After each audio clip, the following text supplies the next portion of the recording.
Hello everyone, welcome back to another video. In today's tutorial, I'll show you how to turn off stolen device protection on your iPhone.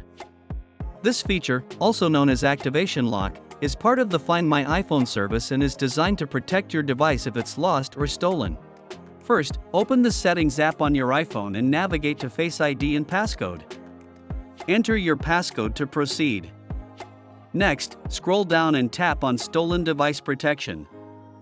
You'll see an option to toggle it off. Go ahead and turn it off. Keep in mind, you'll need to wait for an hour to complete this process. After the initial toggle, simply follow the same steps again after the waiting period to fully disable stolen device protection. Once it's turned off, you won't experience any security delays for any changes you're trying to make. And that's it. Those are the steps to turn off stolen device protection and resolve the security delay on your iPhone. If you found this video helpful, please give it a thumbs up, subscribe to the channel, and hit the notification bell so you never miss more iPhone tips and tricks. Thanks for watching, and I'll see you in the next video.